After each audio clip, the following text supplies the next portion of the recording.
we'll be talking about speed, velocity and acceleration.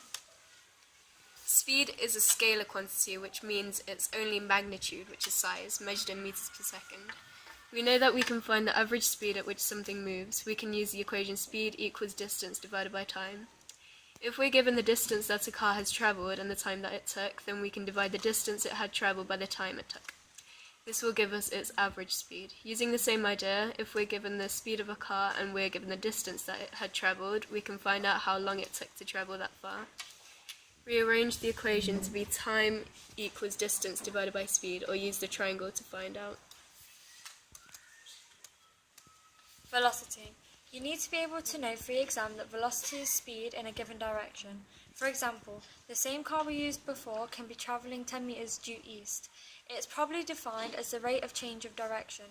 We say that velocity is a vector quantity because it gives both magnitude, size and direction.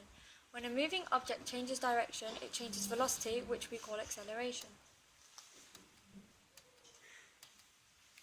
Acceleration.